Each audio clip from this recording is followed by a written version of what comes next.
आपका मेरे चैनल भक्ति का ज्ञान में हार्दिक स्वागत है। प्रिय भक्तगण, आज हम आपको एक कथा का श्रवण करा रही हूँ जो सुनने मात्र से आपके जीवन में सुख, संपत्ति और धन की वर्षा होगी। तो चलिए कथा को प्रारंभ करते हैं।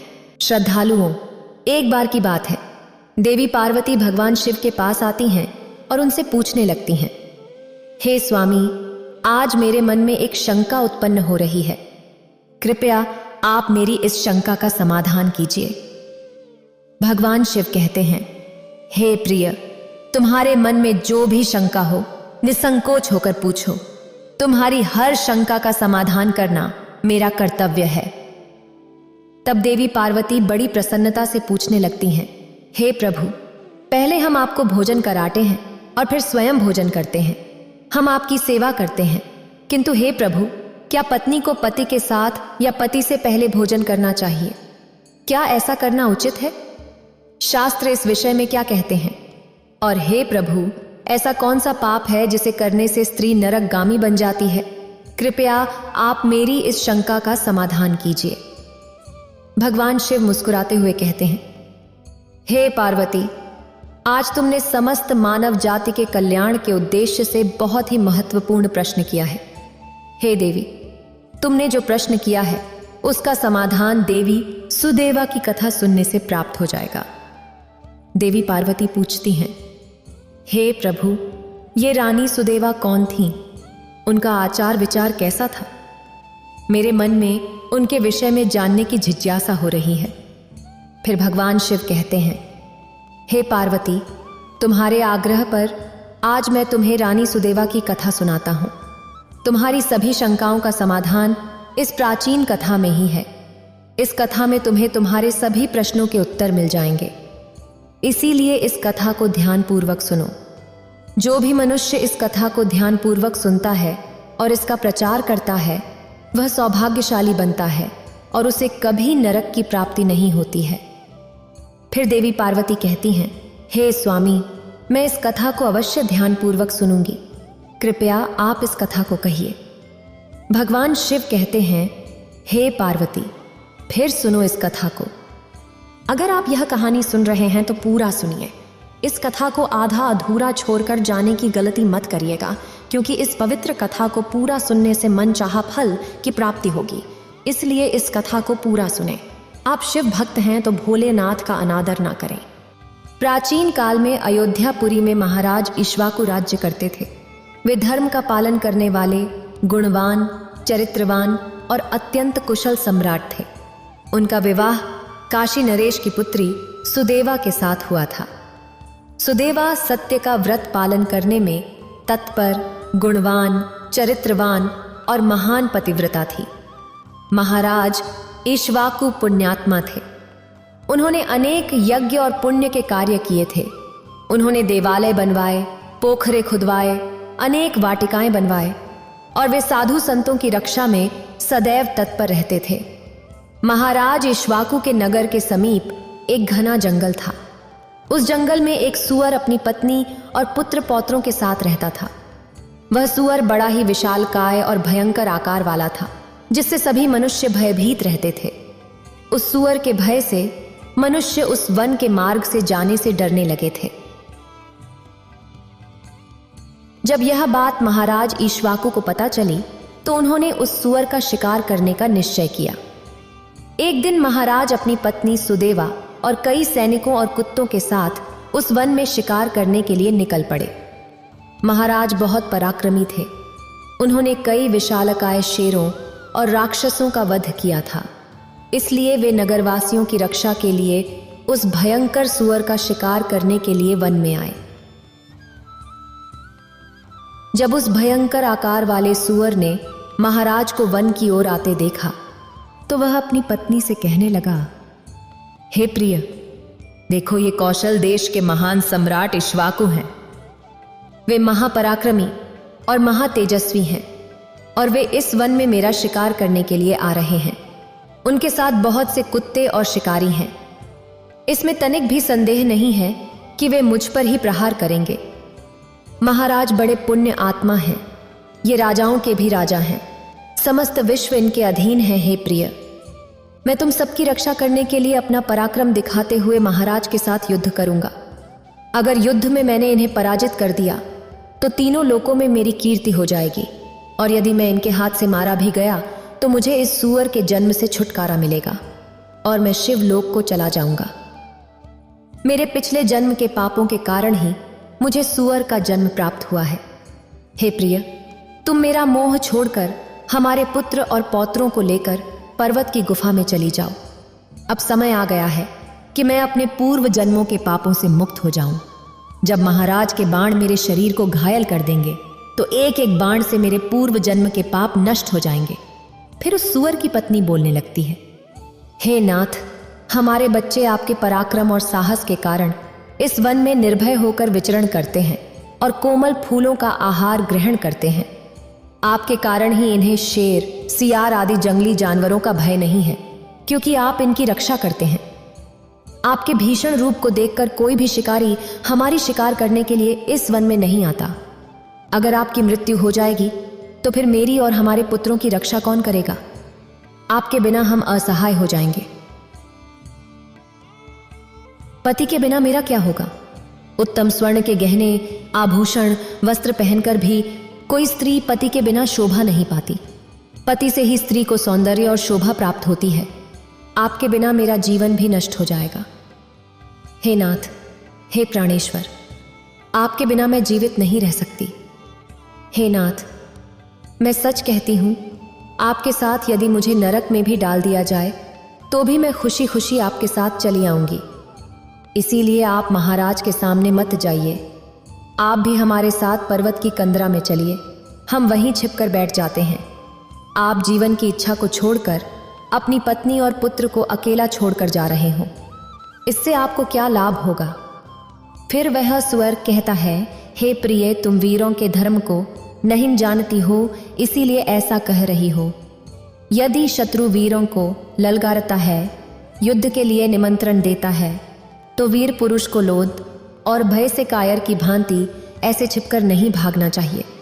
ऐसे पुरुष को 1000 युगों के लिए कुंभ, पाक, नरक में डालकर पकाया जाता है। वीर पुरुष अगर शत्रु का सामना करता है और यदि लड़ते हुए वीर गति को प्राप्त होता है तो उसे मृत्यु के बाद दिव्य लोकों की प्राप्ति होती है। आज महाराज ईक्ष्वाकु हमारे पास युद्ध करने के लिए आए हैं। वे हमारे अतिथि हैं और अतिथि का अनादर नहीं करना चाहिए। अतिथि का अनादर साक्षात भगवान शिव का अपमान होता है, इसीलिए उनके साथ युद्ध करना मेरा कर्तव्य है। फिर वह सूअर की पत्नी बोलती है, हे प्राणनाथ, ठीक है, यदि आप महाराज के साथ युद्ध करना चाहते हैं तो मैं भी आपके साथ रहकर आपका पराक्रम देखूंगी। इतना कहकर उस सूअर की पत्नी ने अपने पुत्रों को बुलाकर कहा, हे पुत्रों, मेरी बात सुनो। आज युद्ध भूमि में अतिथि आए हैं। उनका सत्कार करने के लिए और उनसे युद्ध करने के लिए तुम्हारे पिता जा रहे हैं और उनके साथ मैं भी जा रही हूं। इसीलिए तुम सभी अपने भाइयों को लेकर पर्वत की गुफा में जाकर छिप जाओ। महाराज ईक्ष्वाकु बड़े बलवान हैं, वे इस युद्ध में हमारा संहार कर डालेंगे। इसीलिए तुम लोग यहां से भाग जाओ और अपने प्राण बचाओ। फिर वह सूअर के छोटे छोटे बच्चे बोलने लगे, हे मां, जो पुत्र अपने माता पिता को संकट में छोड़कर भाग जाते हैं वे महापापी होते हैं। उन्हें घोर नरक में डाला जाता है। जो निर्दयी पुत्र अपनी मां का दूध पीकर उसे दुख में छोड़कर भाग जाता है, जो पुत्र अपने बाप को विपत्ति में देखकर छोड़कर चला जाता है, वह कीड़ों से भरे हुए दुर्गंध युक्त नरक में जीता है। इसीलिए हे मां, हम लोग आपको छोड़कर नहीं जाएंगे। फिर वह सूअर, उसकी पत्नी और उसके बच्चे सभी युद्ध के लिए तैयार हो जाते हैं और युद्ध भूमि की ओर निकल पड़ते हैं। सभी छोटे छोटे सूअर अपने पिता और माता की चारों ओर से रक्षा करने लगते हैं। उधर महाराज ईक्ष्वाकु अपनी सेना के साथ उस स्थान पर आ जाते हैं और अपने सामने खड़े सूअरों को देखकर बड़े बड़े शूरवीर योद्धाओं को सूअरों का शिकार करने के लिए आगे भेजते हैं। वे सभी बलवान शूरवीर योद्धा हाथ में तलवार और भाले लेकर सूअरों पर आक्रमण करने लगते हैं। फिर सूअरों और राजा के सैनिकों के बीच भीषण युद्ध होता है। सभी एक दूसरे पर भीषण प्रहार करने लगते हैं। सूअर अपने दांतों से सैनिकों को मारने लगते हैं तो सैनिक अपने भालों से सुअरों को मारने लगते हैं। इस युद्ध में अनेक सुअर मारे गए और कितने ही घायल हुए।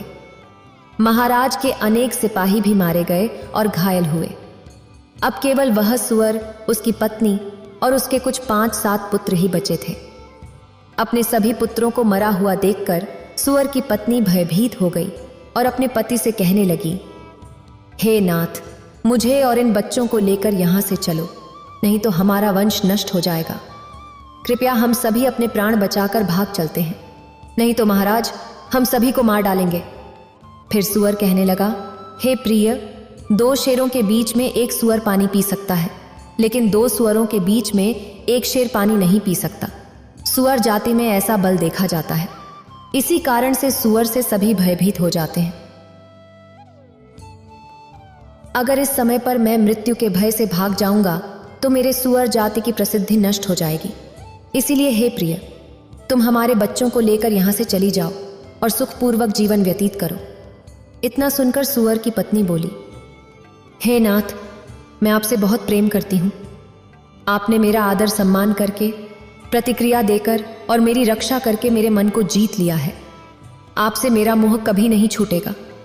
इसीलिए मैं अपने पुत्रों के साथ आपके सामने ही प्राण त्याग दूंगी, किंतु आपको अकेला छोड़कर नहीं जाऊंगी। फिर वह सुअर और उसकी पत्नी दोनों ही महाराज से युद्ध करने के लिए आगे आते हैं। वह सुअर भयंकर गर्जना करता हुआ महाराज को युद्ध के लिए ललकारता है। वह सुअर उसके सामने आए बड़े बड़े वीर योद्धाओं को अपने दांतों से तिनके की भांति उठाकर फेंकने लगता है। अपने सैनिकों को मरता हुआ देखकर महाराज को बहुत क्रोध आ जाता है और वे अपना धनुष निकालकर उस सुअर पर तेजी से आक्रमण करते हैं। महाराज का एक बाण तीव्र गति से जाकर उस सुअर के शरीर में घुस जाता है और वह सुअर जमीन पर गिर जाता है। फिर महाराज उस पर प्रहार करते हैं और सुअर को मार डालते हैं। सुअर के मरते ही उसके प्राण निकलते हैं और शिवलोक को चले जाते हैं। फिर महाराज के सैनिक अपने हाथ में भाले लेकर उस सुअर की पत्नी को मारने के लिए उसकी ओर बढ़ने लगते हैं। सुअर की पत्नी अपने बच्चों के सामने खड़ी हो जाती है और बच्चों से कहती है, बच्चों, मैं जब तक यहाँ खड़ी हूं तुम यहाँ से भाग जाओ। सुअर का बड़ा बेटा बोलता है, हे माता, अपने प्राणों के भय से मैं आपको मरने के लिए छोड़कर कैसे भाग जाऊं? अगर मैं ऐसा करूं तो मुझ पर धिक्कार है। मैं युद्ध में शत्रु को परास्त करूंगा। आप अपने पुत्रों को लेकर यहां से चली जाओ। फिर सुअर की पत्नी बोली, हे मेरे पुत्र, मैं महापापिनी तुझे अकेला छोड़कर कैसे चली जाऊं? इतने में ही राजा के सैनिक उन सुअरों के पास आते हैं और उन पर प्रहार करने लगते हैं। सुअर का बड़ा बेटा भयंकर युद्ध करता है और अनेक सैनिकों को मार गिराता है। तब महाराज आगे आकर उस सुअर के बड़े बेटे को भी मार डालते हैं। अपने पुत्र को मरा हुआ देखकर सुअर की पत्नी बहुत क्रोधित हो जाती है और भीषण प्रहार करने लगती है। उसने भी अनेक सैनिकों को मार डाला। इस घटना को महारानी सुदेवा देख रही थी। तब वह महाराज से कहती हैं, हे महाराज, उस सुअर की पत्नी आपके सैनिकों को मार रही है।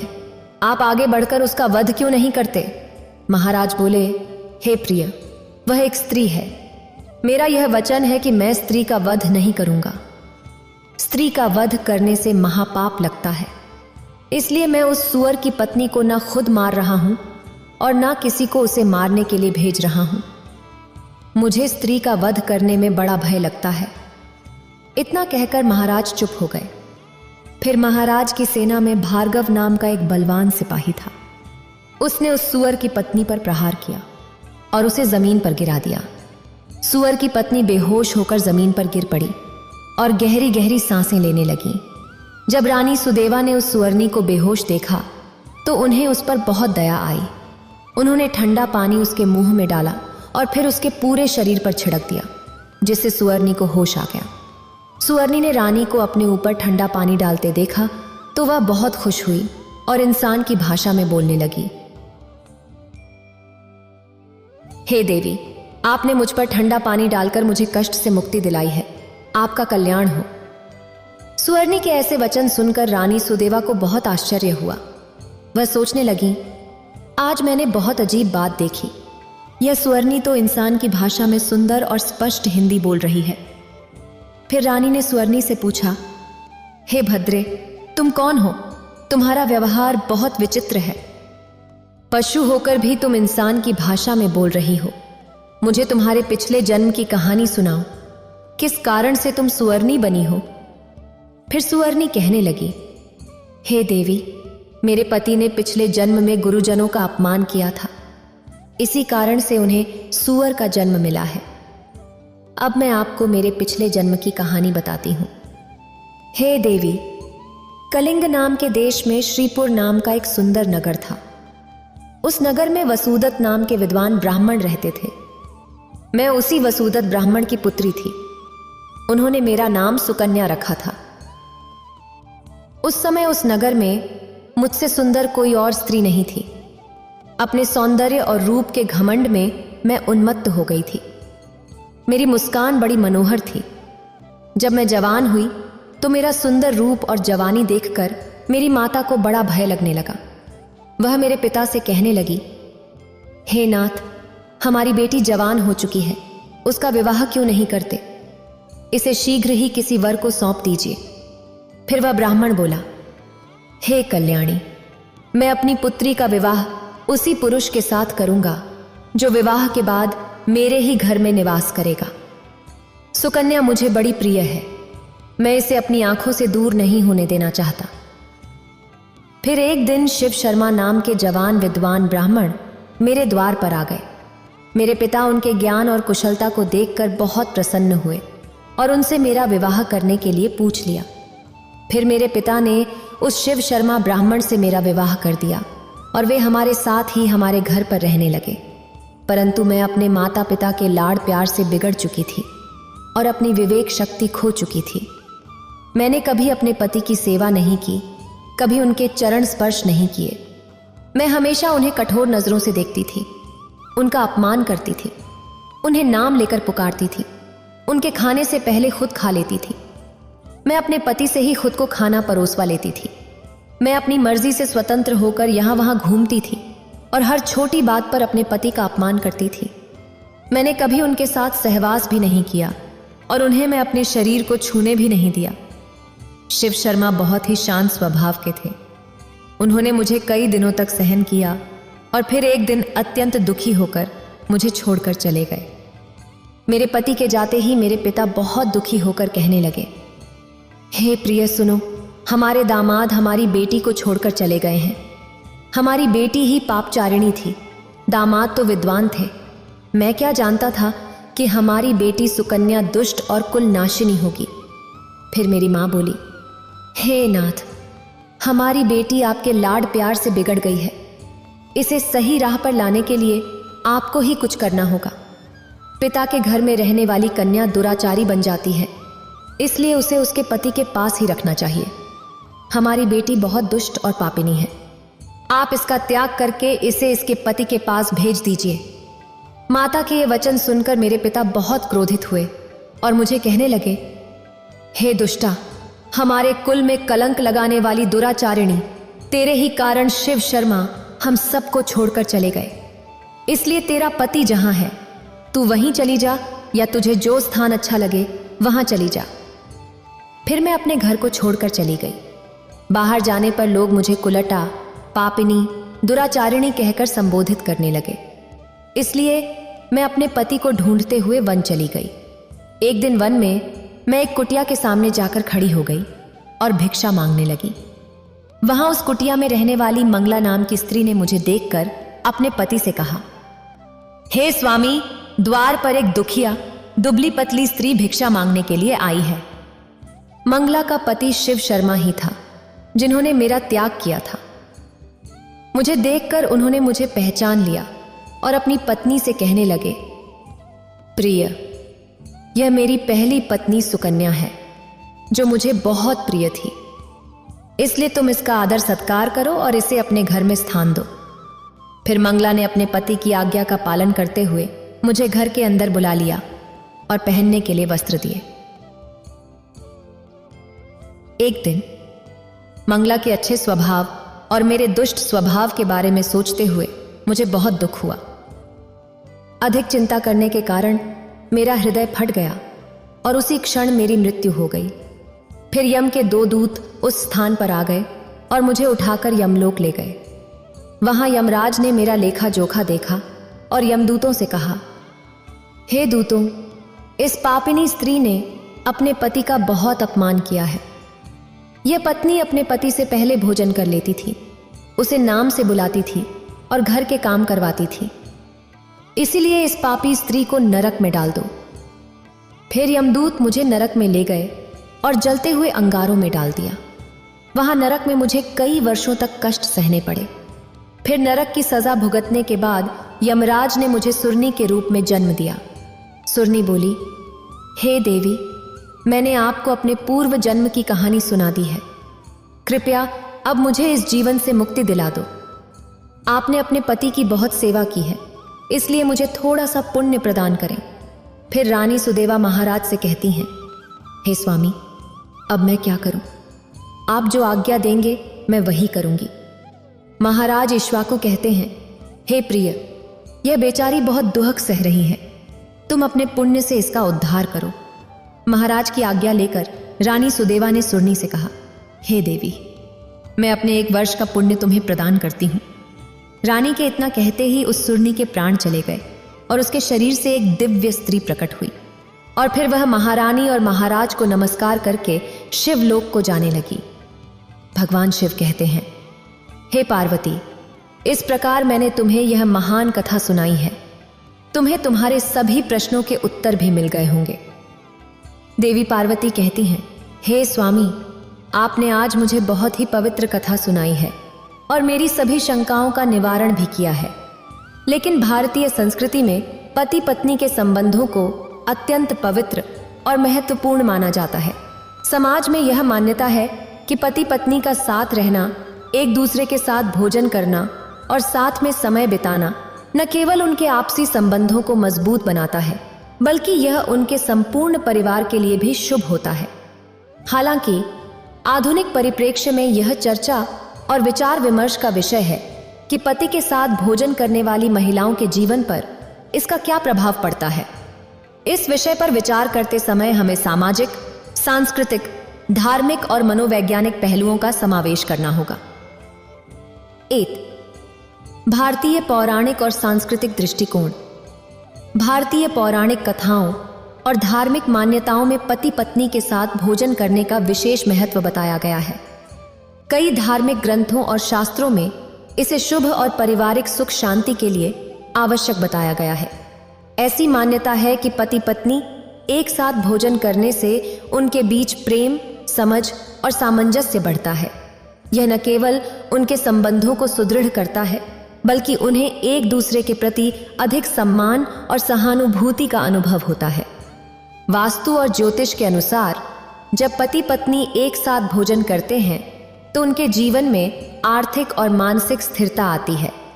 यह मान्यता है कि साथ भोजन करने से परिवार में सकारात्मक ऊर्जा का संचार होता है, जो सुख और समृद्धि लाता है। पुराने समय में यह भी कहा जाता था कि यदि पति पत्नी नियमित रूप से साथ में भोजन करते हैं तो उनके संबंधों में कोई बाहरी शक्ति या व्यक्ति बाधा उत्पन्न नहीं कर सकता। 2. मनोवैज्ञानिक दृष्टिकोण। मनोविज्ञान के दृष्टिकोण से देखा जाए तो जब पति पत्नी एक साथ भोजन करते हैं तो इससे उनका भावनात्मक संबंध मजबूत होता है। भोजन एक ऐसा समय होता है जब लोग अपने दिन भर के अनुभवों को साझा करते हैं। अगर पति पत्नी साथ में भोजन करते हैं तो वे एक दूसरे के साथ संवाद कर सकते हैं, समस्याओं पर चर्चा कर सकते हैं और अपने विचारों को खुलकर साझा कर सकते हैं।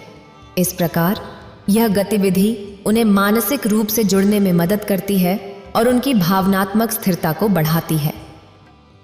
एक साथ भोजन करना पारिवारिक संबंधों को भी मजबूत करता है। परिवार के सदस्य, विशेष रूप से बच्चे, अपने माता पिता को साथ भोजन करते हुए देखकर आपसी प्रेम और सामंजस्य का महत्व सीखते हैं। यह उनके मानसिक विकास के लिए भी लाभकारी होता है, क्योंकि वे समझते हैं कि परिवार में सहयोग और सम्मान का कितना महत्व है। 3. समाज और पारिवारिक दृष्टिकोण। समाज में पति पत्नी के संबंध को लेकर कई मान्यताएं और परंपराएं जुड़ी हुई हैं। पहले के समय में महिलाएं प्रायः अपने पति को भोजन परोसने के बाद स्वयं भोजन करती थीं, जिसे उनके त्याग और सेवा भावना के रूप में देखा जाता था। हालांकि आधुनिक समय में यह धारणा बदल रही है और अब पति पत्नी साथ में भोजन करने को समानता और साझेदारी के प्रतीक के रूप में देखा जाता है। समाज में यह धारणा भी प्रचलित है कि जो पति पत्नी नियमित रूप से साथ में भोजन करते हैं, उनके रिश्ते अधिक स्थिर और मजबूत होते हैं। उनके बीच एक ऐसा संबंध होता है जो प्रेम, सहयोग और एक दूसरे की भावनाओं की गहरी समझ पर आधारित होता है। इसका परिवार और बच्चों पर भी सकारात्मक प्रभाव पड़ता है, क्योंकि वे पारिवारिक जीवन के महत्व को समझते हैं और आगे चलकर वही मूल्य अपने जीवन में अपनाते हैं। 4. आधुनिक जीवन शैली में इसका महत्व। आधुनिक जीवन शैली में जहां पति पत्नी दोनों कामकाजी हो सकते हैं, एक साथ भोजन करने का अवसर बहुत कम मिलता है। काम की व्यस्तता, अलग अलग समय पर घर लौटना और कई अन्य कारणों से लोग एक साथ भोजन नहीं कर पाते। हालांकि यह देखा गया है कि जो दंपत्ति अपने व्यस्त जीवन के बावजूद एक साथ भोजन करने का समय निकालते हैं, उनके रिश्ते अधिक सफल और खुशहाल होते हैं। विशेषज्ञों का मानना है कि साथ भोजन करने से न केवल पति पत्नी के बीच संवाद बढ़ता है, बल्कि इससे उनके जीवन में संतुलन और सहयोग की भावना भी आती है। यह समय एक दूसरे के साथ बिताने का बेहतरीन अवसर होता है, जिससे तनाव और दबाव कम होता है। इसीलिए आज के समय में भी एक साथ भोजन करने की परंपरा को बनाए रखना बेहद महत्वपूर्ण माना जाता है। 5. धार्मिक और आध्यात्मिक महत्व। धार्मिक दृष्टिकोण से देखा जाए तो कई धर्मों में पति पत्नी का एक साथ भोजन करना शुभ माना जाता है। इसे परिवार के सभी सदस्यों के लिए शुभकारी माना जाता है।